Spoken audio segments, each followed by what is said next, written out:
Stories have a compounding effect. The more you do it, the more people trust you and the more they seek from it. Also, stories extend your leadership. People will remember the stories and follow what is valued and what you are leading when you're not around because of the stories. Effective leaders tell the right stories in the right way. Yet many leaders limit their role to relying only on facts and data. Karen Eber, author of The Perfect Story, How to Tell Stories That Inform, Influence, and Inspire, says that many leaders shy away from the emotion and vulnerability essential to telling an effective story, despite neuroscience demonstrating that emotions are at the heart of our decisions. Karen explains how to capitalize on the brain's 5 factory settings to tell stories that harness emotion to make decisions, build trust, and develop consensus around ideas, strategy, and organizational culture. Karen Eber is CEO and Chief Storyteller of Eber Leadership Group and has helped organizations like GE, Deloitte, and HP create healthy, empathic, and curious leaders, teams, and cultures through intentional storytelling. Karen is an award-winning author, global consultant, and keynote speaker. She has been featured in publications such as Fast Company and Forbes and can also be found on the TED Talk stage. Special thanks to today's host, Lori Murphy, Assistant Division Director for Executive Education at the Federal Judicial Center. Lori, take it away. Well, Karen, we are so delighted to have you. Thank you for being here with us. I am so excited to talk with you today.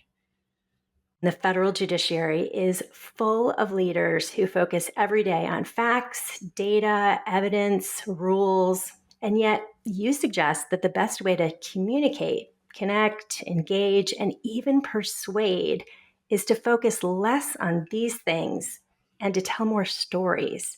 What do leaders most push back on, and what do you say to them in response?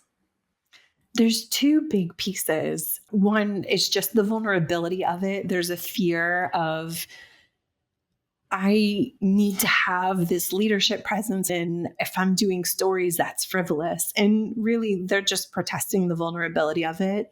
What we do is we find a small opportunity to share a story and allow for them to see the response to it, and then they're hooked. The second is related to that. It's, I can't present a story, I have to present data. And what they don't recognize and what we work through is we think sometimes it's a lot easier to get up with those, 75 pages of charts and bullets and talk at people with the data, but we're not necessarily getting the outcomes that we want. We're not getting the understanding that we want. And I recommend people use storytelling to bring meaning to information. If I put up an ink blot and I asked 5 different people what they saw, we would get 5 different answers because we are making predictions and assumptions about what's in front of us based on our own experiences. As we take in information through our senses and store it in our long-term memory, that becomes the foundation of how we're making decisions. There's a researcher, Antonio Damasio, that has studied decision-making. And what he found is decision-making happens subconsciously based on our knowledge and experiences and emotions. He studied patients that had damage in the frontal lobe of their brain. And these people were fully functioning in every way. But the one thing they couldn't do was experience emotion. If you showed a gory photo of an accident, something that would make us cringe, they had no response. They had an emotionally flat affect. And because of this, they couldn't make decisions, even something as simple as, do I sort my computer files by name or by date? It would render them helpless. When we tell stories, we connect people to these emotions. Think of your long-term memory like this. As you're taking in information through your senses, they get stamped and stored in your long-term memory, just like if you take a photo with a camera. If you pull up that photo, it's got name, date, f-stop location, all these things automatically stored on it. We are automatically storing emotions with all of these experiences and don't even realize it. So if you are traveling and you need to take a taxi and you go outside and 2 options pull up, you have a taxi with a driver or a driverless taxi, you have a reaction. Maybe you are in the category of about 20% that's like, let's go have a new experience. This is going to be fun. Let's get in the driverless taxi. Or maybe you're in the 80% that is in the, there is no way I am getting in that driverless taxi. I don't care how much data you show me. When I talk to that 80% and I say, what is it that you need that will make you say, I'm going to get in that taxi? They're not able to articulate it because what they want to feel is that this feels safe. Data alone doesn't get you there. Emotions are at the heart of our decisions and they drive everything, including data. And what stories do is allow us to connect to those things. The decisions are driven by emotions, not logic. What else does the science say about storytelling? One of the coolest things is that stories create a neurological shift for us. So as you're experiencing a story as the listener or someone reading it, you experience empathy. And that empathy creates this release of oxytocin, which is the bonding chemical. You can't fake it. You can't will it. It's only released in genuine moments where I feel this connection with you. And the more oxytocin that's released, the more increase in trust that we see. So a great story allows for you to come away feeling more trust in the person. And think of those moments when you've had the chance to get coffee with someone or maybe share a meal and you didn't know them well, but you have a dialogue and you learn about their experiences and you learn about things that they're doing and you come away feeling closer to them. It's because of this. Stories create this connection. They create this neurological shift and increase in trust, which is huge. So you're talking about one-on-one. And as an educator, I often am thinking about leaders who are giving information to a large audience. Stories resonate because they start with the audience. You want to get really clear on who are you telling this to? What is it you want them to experience and think and feel internally? What is it that you want them to know or do as a result of the story? What's their mindset today about the topic and what might be an obstacle? When you ground yourself in those 4 questions, you can then put your story together in a way that it is going to be so meaningful to that person. And that's what makes one person in a room of 50,000 feel like you are just alone with that speaker.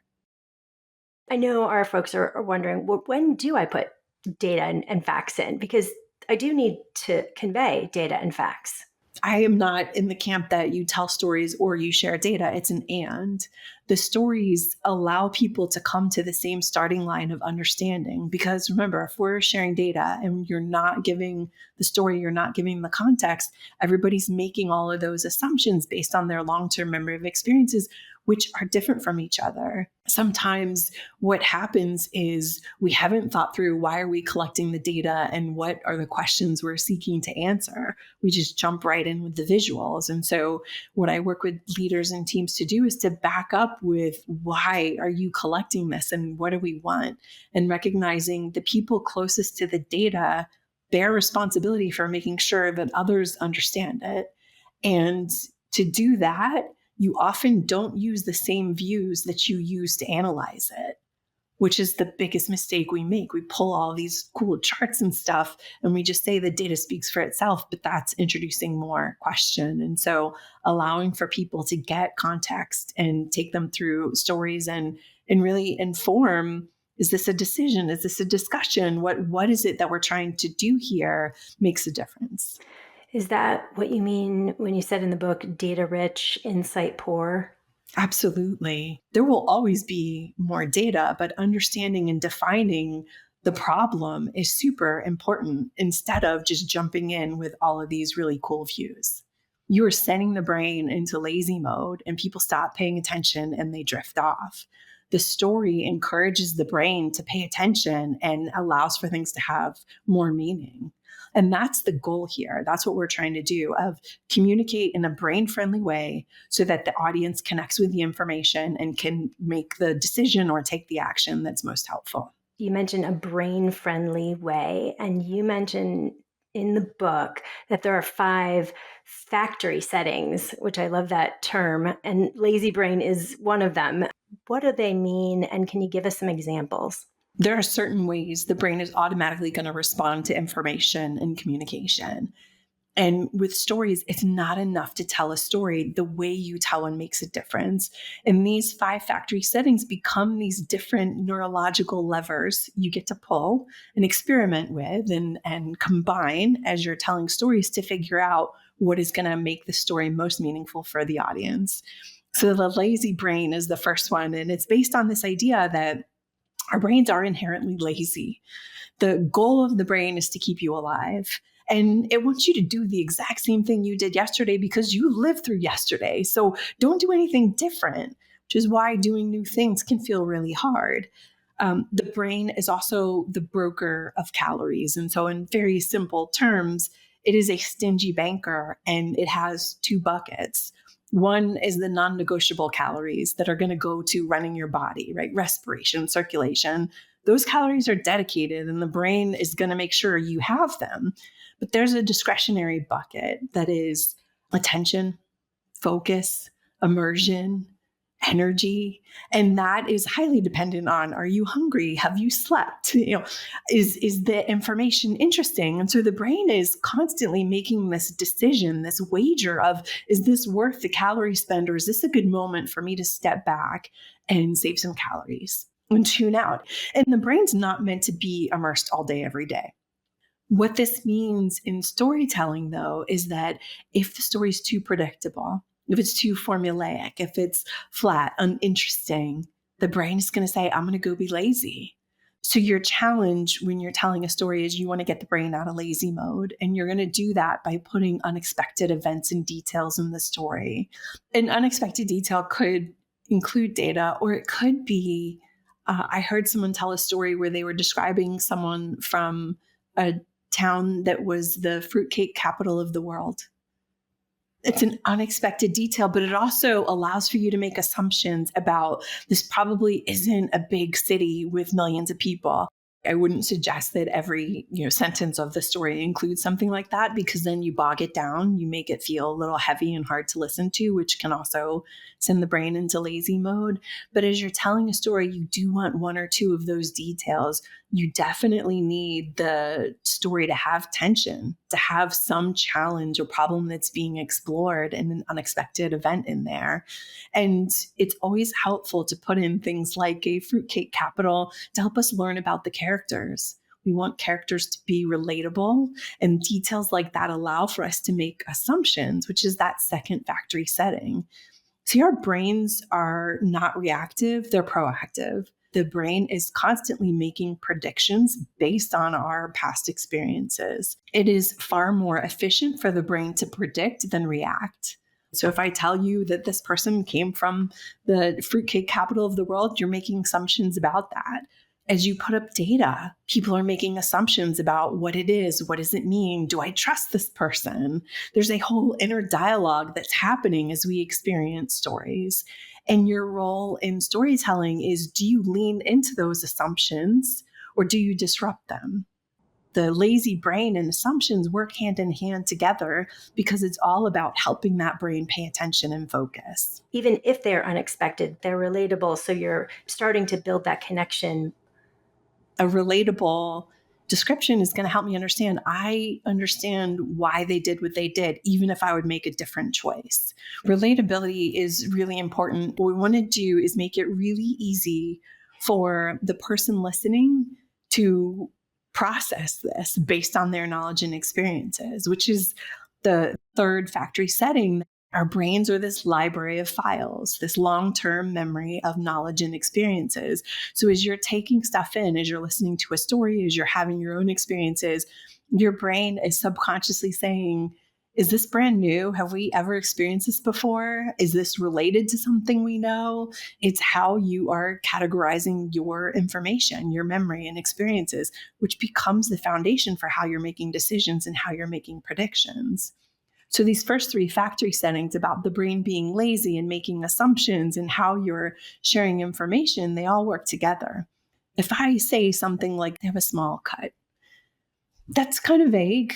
But if I say the cut is the size of a paperclip, you immediately see that in your brain. You can almost visualize it without even willing your brain to do anything.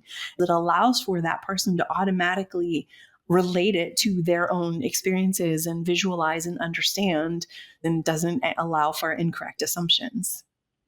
So we've got 3 of the 5 factory settings. So tell us about the last 2. The last 2 are somewhat related. So this fourth one is this idea that we naturally sort ourselves into in-groups and out-groups. So in-groups are those that we share interests or activities, experiences, or even aspirations. This is that I'll have what she's having. It's I want that. I want to be a part of that. And out-groups are where we notice our differences.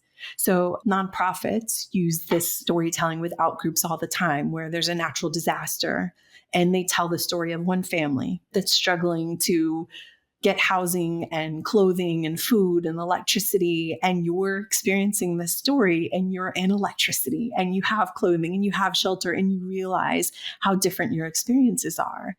We have this opportunity to think about, do I want the audience to feel a member of an in-group, a sense of belonging or aspiration for the events of the story, the people in the story? Or do I want them to feel like a member of an out-group where they notice their differences, or both? So we want to be thoughtful about what type of story, how are you creating what the audience feels? And our last one. The last one, it's that we experience this neurological shift through stories. And in a very simple form, as humans, we seek pleasure and we avoid pain. So we have this cocktail of neurochemicals like serotonin, dopamine, oxytocin, that are the feel-good, bonding, pleasure chemicals that are released in these moments of connection. And then you have the neurochemicals where we avoid pain that are for focus, which is your cortisol and your adrenaline. And these are released in these moments where there's something heightened and we need to focus. And one of your choices in telling a story is, are you telling a feel-good story or an uncomfortable story, or both? You look at these 5 and you realize you have so many different choices to construct the story to make sure the brain isn't lazy, whether you're leaning into these assumptions or challenging them, how you're helping connect to what people understand in their long-term memory. And then you have choices about what type of experience you want people to have from in-groups and out-groups, or feel good and uncomfortable moments. Is there a number that we need to hit of the 5 to tell a great story? No, it's going to be different every time. They just allow you to consider, is this important for my story? Does it make a difference? Or can I move forward without it? They're giving you these considerations to make sure that you're building that brain-friendly story that's going to make the brain pay attention, retain, engage, and get the most out of the story, versus just tell a story that maybe works or doesn't work. So let's now talk about the 4 parts for telling a great story. Tell us what those 4 things are, and maybe where do we start in those 4? We're starting first with the audience, and we're answering those 4 questions, right? What do I want them to think or feel? What do I want them to know or do? We can figure out, what story can I tell that allows for us to build what we want the audience to know, think, feel, or do. So we've got that story, and we are going to do another 4 questions, and you're going to write 1 or 2 sentences for each. The first one is going to be the context. You're going to write a sentence for, what is the setting of this story? Why should the audience care? The second is the conflict, and this is the heart of the story. This is the fuel of your story. It's what is being explored? What is the challenge? What is at stake? You'd write a sentence for the outcome. The outcome is, what did you do and what happened? What action was taken and what happened? And the last one is the takeaway. And the takeaway is, what is the idea that you want the audience coming away with from the story? You're doing context, conflict, outcome, takeaway. And the beauty of this structure is, you should be able to take that takeaway from your story and map it back to what you said you wanted your audience to know, think, feel, or do, and know that your story is going to work because you can see that connection. So it's not an off-the-cuff kind of storytelling that we're talking about here. No, it can be. It's a great structure to use off the cuff. It allows for you to tell the story tighter versus you just start the story and you don't know where it's going to go. We talked about how important emotion is. how much is vulnerability, authenticity, how important are those things to storytelling, given that it can be hard to be vulnerable in a work setting? Let's start with storytelling is always personal, but personal doesn't mean private. There's a reason why you are telling the story. Only you can tell the story the way you can, even if you're telling someone else's story. Recognize that whether you are telling your own experiences or someone else's, you need to make it personal and that your perspective and why you're telling it comes through. That doesn't mean that you have to share personal details and certainly not private. And the thing to notice is there is a vulnerability in storytelling. Even when you're telling someone else's story, it's a slightly different form of communicating, and that can feel uncomfortable. But that's different than when you feel like there's a privacy line that you have crossed and you don't want to share. Okay. So notice that and recognize that you want to be able to tell the story. And people sniff out what feels manipulative. And the moment that happens, all of that good empathy and oxytocin stops. So in my work, I often work with corporations. And this time, I get a lot of questions of what story should we tell to let our employees know that we're going to return working in the office? And I tell them you shouldn't at all. Because the moment you try to come in here with a story about this decision and mandate, that's the moment people feel like you are manipulating them and you're sharing propaganda. I was working on a project and someone came over like a used car salesman. Oh, I've got the best opportunity for you. And this is going to be so amazing for your career. And I got a headache. I rolled my eyes so hard because it was so not genuine. It would have been better to say, I'd like you to do this. So these moments where a decision's been made and there's just a request or a mandate don't need a story because you're going to ruin any trust. But in moments where you are persuading change, when you are looking to inspire, when you're helping build ideas, it's such a wonderful tool. Do stories in the workplace always need to be purposeful, or can they just be for fun or enjoyment? They are such a great way to shift energy. They don't have to have this big message or takeaway. And they work even in artificial ways. So I worked with a leader who was, I would say, pretty stiff and wooden, not great interpersonally, not a dynamic communicator. He would come in and typically start meetings and just jump in right away. And people were having a hard time connecting with him. Someone coached him. You need to start off in a more personal way. And you could almost see he had this mental checklist where he would come into a meeting and he would say, share a personal anecdote, check. And then, okay, let's look at agenda. And he would come in and he would say, oh, this weekend, my wife and I tried this new restaurant. And he chose to tell a personal story. You could see him mentally checking this box in his head, but it still worked. It created a different vibe. People still appreciate the gesture, and even in its awkwardness, you could relate in a different way, and it opened up different conversation. Thank you for giving us permission to have a little fun at work. So, for those leaders who say, I would love to tell a story, I've got those four parts, but I don't even have an idea for a story, what do you say to them? First, so common. So common. Our brains don't know which of those files in our long-term memory to access. And if we've backed ourselves up against the deadline of when we need to tell the story, even harder, because now we actually have cortisol and adrenaline flowing, and that makes it that much harder to think creatively. So the best thing to do is to create a toolkit of stories before you ever need to tell one. And you're going to first identify a place to capture ideas. It could be a spreadsheet, it could be an app, it could be a Post-it, a notebook, like whatever works for you. But you want to have a dedicated place where you're putting them. From there, you are going to mine your life and experiences to come up with a list to put in your toolkit. So you are going to first write down a sentence or a phrase as these ideas come in, enough so that when you come back to it, you can read it and remember what it is. But you're not writing a story. And you're going to think of your personal life and think of, what's something you should have gotten rid of but can't part with? Or maybe what was your first job or your first concert you went to? You're going to leverage prompts that allow the brain to go into specific files. You're going to mine your professional experiences. These are often the job interview questions, right? Favorite team, challenge you faced. And you're going to just start capturing these things that come up. You're going to look at the world as you move through it. Maybe you love listening to podcasts or reading articles. Anything that you notice that you have energy towards, you want to capture. You're not going to edit yourself and worry about who you're going to tell this story to or what point you're going to make with it or how you're going to tell it. You're not even going to worry if it's private because no one is going to see this list but you.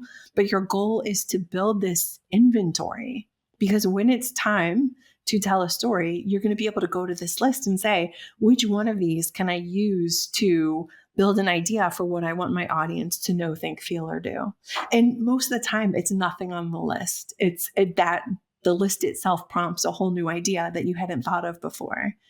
The first time you sit down to do this toolkit, it is slow and it's hard and you can't think of anything. And I leverage prompts in the book to make it easier for people. But once you start, more and more ideas come in, and ideas that aren't even prompts on the page. And you start to create this habit where you're going to move through the world and you're going to notice, oh, that would be a great story. Oh, that's really interesting. And having this is so much easier than thinking about it in the moment and trying to figure out what story you're going to tell. It also does make it easier to recall stories in the moment and tell them as you go. As I've been listening to you and as I read the book, it struck me that storytelling is very iterative, and much like design is iterative with education. And once you know that story idea, how do you refine it? How do you get it to a place where you really are addressing some of those factory settings of the brain that we talked about earlier? Testing your story is so helpful because people will tell you what they're responding to that you did not even expect. And you may switch the order or something, or you may lean into something that you hadn't planned on. So getting the chance to test is so key. The bigger the stakes, the more you want to plan your story, the more time you want to leave, the more you want to practice it. But even in smaller stakes, when there's a shorter turnaround, getting the chance to test your story with someone else is so helpful, because then you're going to have them hear things that you hadn't thought about. That's where you're going to see the greatest impact. What else do you think judiciary leaders should know about great storytelling that we haven't discussed? You're not going to be asked, please tell me a story. Unfortunately, employees are not like children that want to get their nighttime, bedtime story and they don't ask. And because of that, we feel a little reticent to lead with a story or to share a story. However, the story is the thing that's going to make a difference. We can all recount stories from leaders that we remember from years ago that the leader doesn't even remember sharing, but we remember those moments. And so the biggest thing that's so important for leaders to think about is, how can you start this week? How can you find one opportunity in a one-on-one or in a meeting or in a communication or in an email to work in a story that is going to potentially make the difference for someone? Stories have a compounding effect. The more you do it, the more people trust you and the more they seek from it. Also, stories extend your leadership. People will remember the stories and follow what is valued and what you are leading when you're not around because of the stories. Karen, where can we learn more about you and your work? My website is the best place. It's my name, KarenEber.com. You can find out about my book there. And I have a brain food newsletter that offers tips on storytelling and leadership all the time. I have already signed up for the newsletter, and you also have a TED Talk. So we'll link to both of those. I'm so grateful to have had this time to talk to you today. Thank you. Thank you. Thanks, Lori, and thanks for listening. For more episodes, visit the podcast link at fjc.dcn/EE. You can also listen and subscribe to the podcast via Apple, Spotify, or YouTube. All episodes are also available on fjc.gov. In Session, Leading the Judiciary is produced by Shelley Easter. Our program is supported by Angela Long, Jamie Mitchell, and the entire studio and live production team. This podcast was produced at U.S. taxpayer expense. Until next time, thanks for listening.